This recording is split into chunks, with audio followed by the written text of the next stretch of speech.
novamente, bom dia a todos.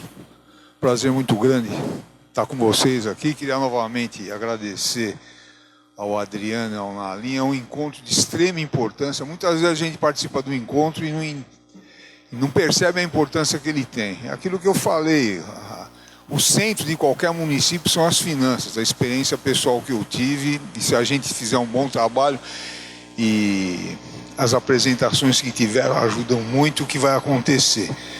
E temos hoje a professora Leni Marques, que é uma especialista numa área decisiva, que é a questão do meio ambiente, não é, professora? Isso aí tem muita gente que acha que é exagero. Saiu uma notícia ontem que esse fim de semana foi o dia mais quente da história da humanidade, pessoal. Imagina para onde é que nós estamos indo. E é no município que a gente resolve as questões.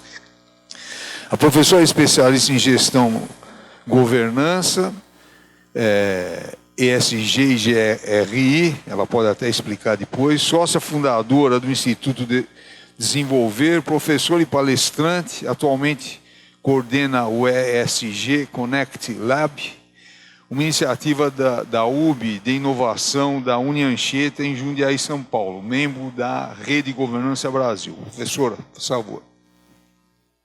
Obrigada, vou ficar de pé ali no púlpito. A gente tem um slide, mas temos que agradecer aí mais uma vez ter a oportunidade de estar aqui com vocês. Já revi alguns amigos, é muito bom.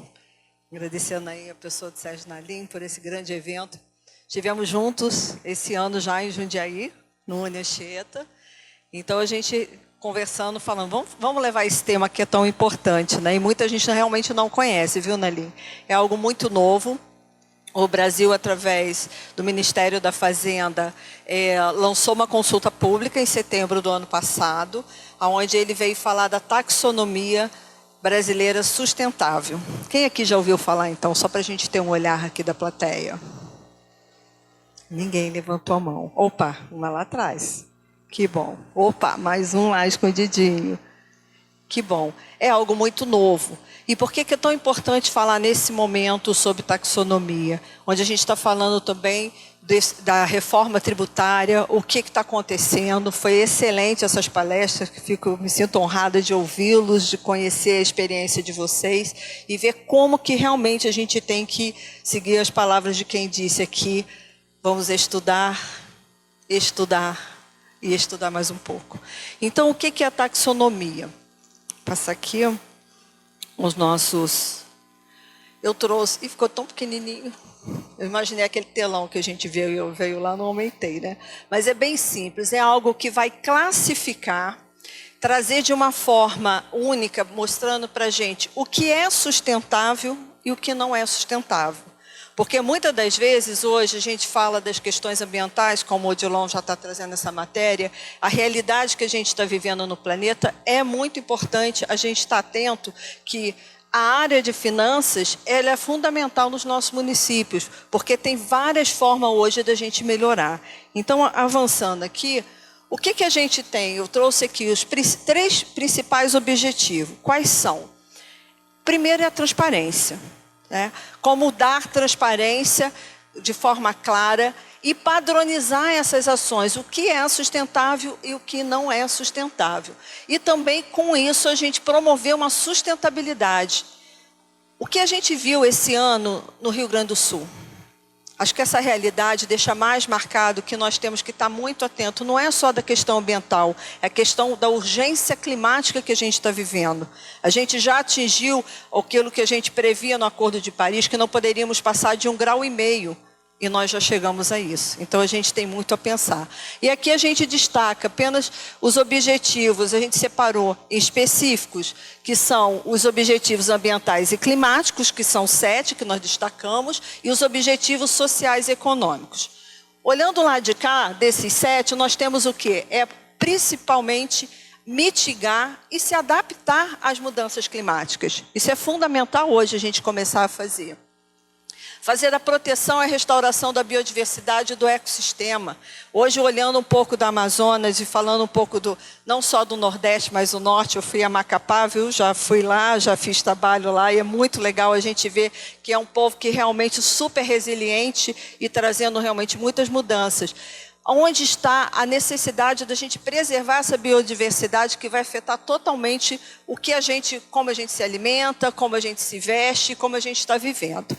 E aqui também a questão do uso sustentável da terra e da conservação das florestas, o uso sustentável da proteção dos recursos hídricos e marinhos.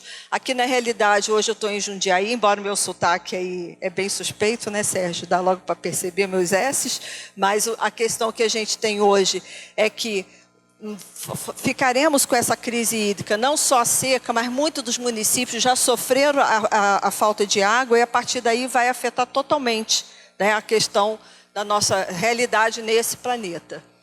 A transição para uma economia circular, nós temos um decreto federal atual falando sobre essa questão da economia circular e a prevenção e o controle da poluição. Então, esses 7 objetivos aqui, ambientais e climáticos, eles precisam ser identificados e classificados, e isso vai mexer nos nossos quinais, né? Que é como que a gente vai classificar as atividades econômicas no país. E ao lado de lá, tão importante quanto a questão social e econômica, que com a geração de trabalho decente e renda, a redução das desigualdades socioeconômicas, considerando tanto raça como gênero, e é muito bom a gente ouvir o que foi dito aqui, sempre valorizando não só a mulher, mas as etnias e todos numa diversidade que é esse país maravilhoso, né? Nós brasileiros, né, que a gente falando a mesma língua do Apoc, que é o Chuí, a gente vai se entendendo, e a redução de desigualdades regionais e também uma promoção da qualidade de vida do meio de acesso. Eu coloquei aqui que é importante a gente ver, trouxe alguns exemplos assim bem rapidinho, alguns impactos que a gente pode trazer através do Fundo Clima. O Fundo Clima, que é ministrado pelo BNDES, e ele recebe um aporte muito grande do Ministério do Meio Ambiente, a gente tem ali possibilidade de financiamento de projetos de sustentabilidade, redução dos custos com infraestrutura, melhoria da qualidade de vida e produção, a capacidade de captação de recursos para projetos sustentáveis, incentivos à política de mitigação e adaptação e a promoção de parcerias públicos-privadas sustentáveis. Como o Sérgio falou, todo o slide vai estar lá no material. Então, aqui o meu material é didático. Quando você clicar ali, você tem o link para poder se aprofundar. Nós tivemos esse mês mês de junho, uma apresentação de um relatório do projeto FIBRAS, que são as Finanças Brasileiras Sustentáveis. É muito importante que a gente busque esse conhecimento, que a gente se aproprie desse conhecimento para saber como que a gente vai poder realmente melhorar as finanças do nosso município. E aqui eu trago, então, alguns exemplos. São Paulo mesmo se apropriou desse conhecimento através do Ministério do Meio Ambiente, que eu acabei de falar, que só no ano passado aplicou mais de 500 milhões no fundo. São Paulo, então, implementou painéis solares nos seus prédios públicos e isso foi financiado totalmente pelo Fundo Clima e trouxe uma economia de 15% nos custos de energias.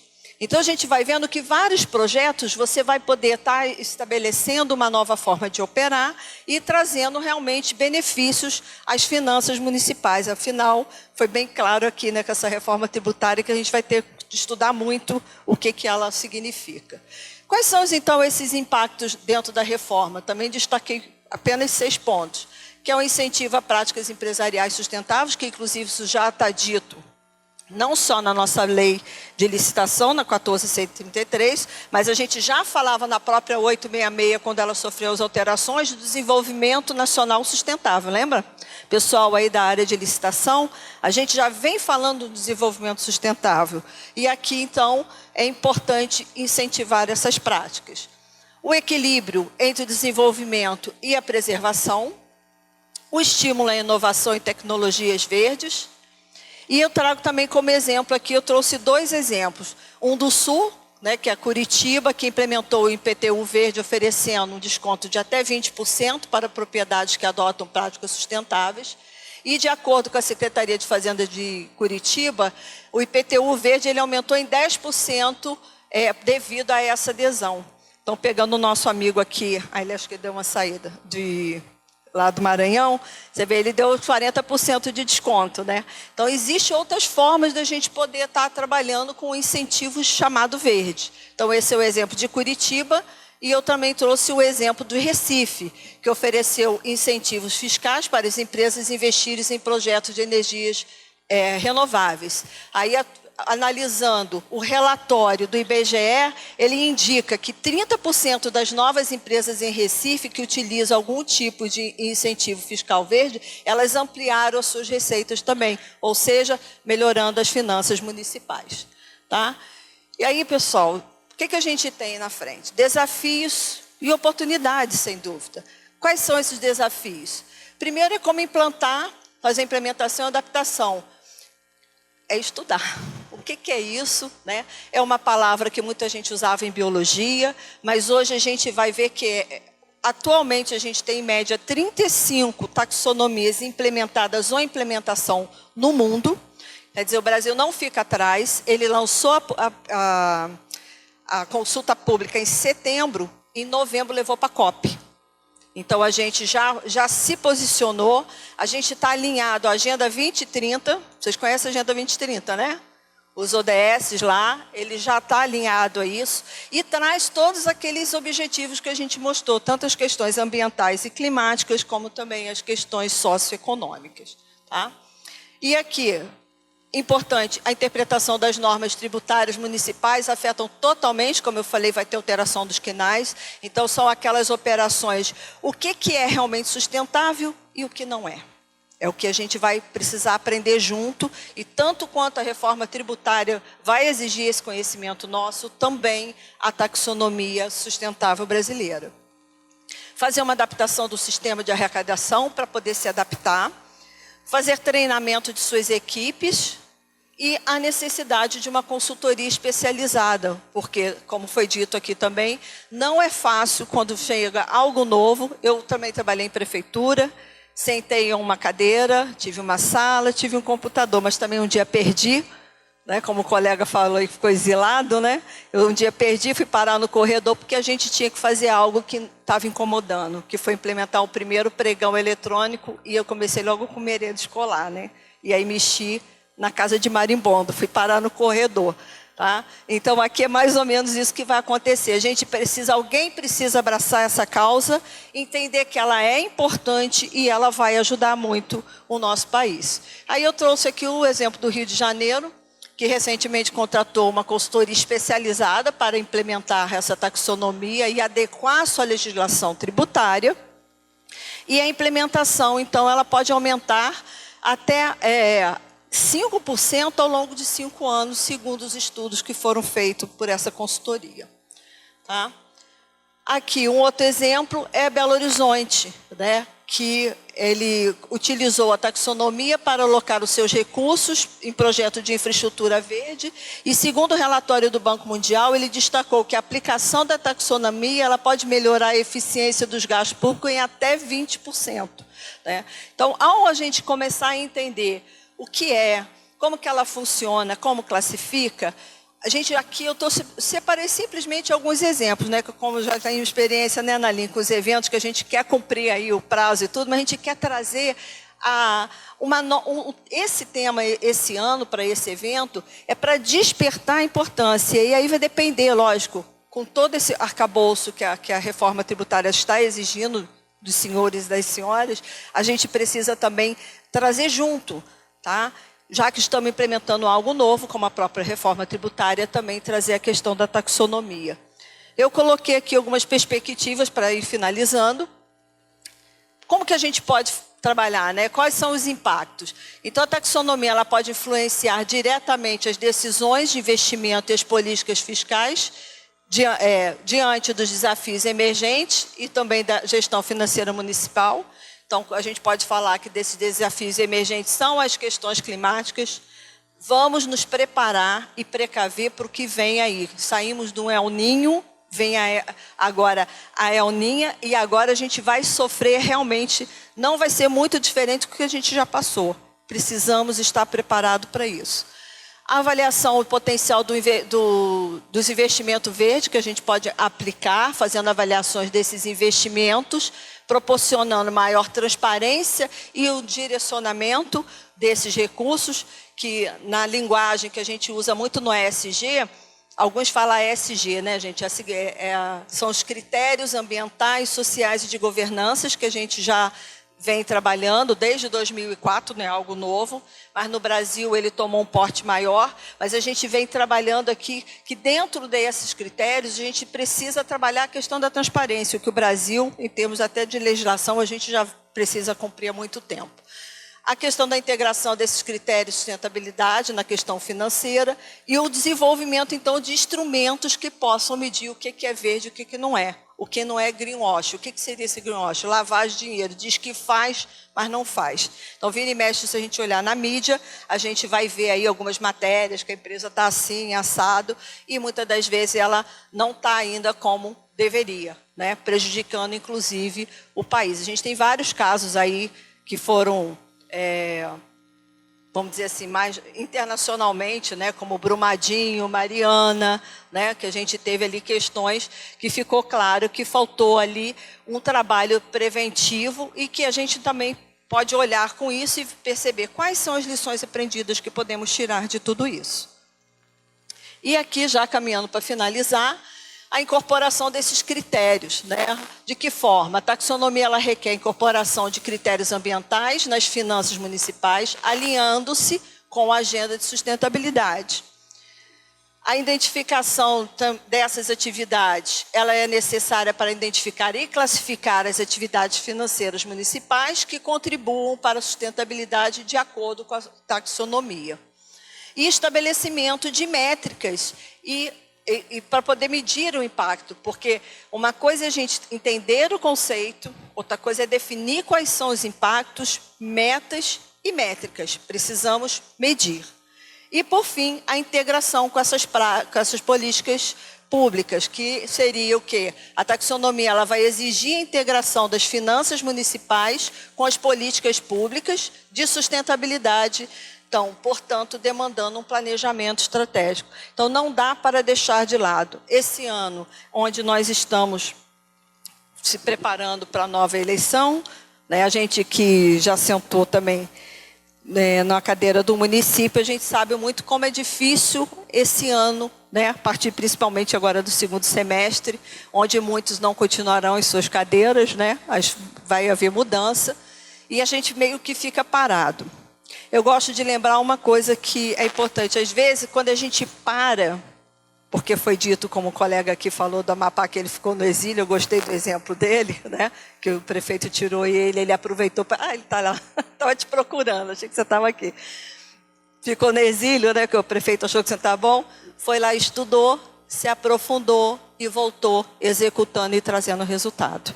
Né? Eu fui ao Amapá mais que uma vez, tive o privilégio de estar lá em várias cidades, fiz um projeto, participei do Fundo da Amazônia, um projeto muito legal, e a gente vê o quanto cresceu e como tem profissionais excelentes como ele. Então, acho que é isso que a gente pode deixar como palavras finais. Esse ano agora, né? Vamos fazer só ali, né, André? Aquilo ali, Adriano, que está finalizando. Mas vamos nos aprofundar. Está aí a reforma tributária nos exigindo isso, né? Que a gente busque esse conhecimento. Então, eu espero que ao sair daqui, eu tenha deixado curiosidade, pelo menos, né? Para que vocês vão lá se aprofundar. Eu coloquei algumas referências bibliográficas aqui, onde eu me baseei, como o relatório do Fundo Clima, da Secretaria de Curitiba.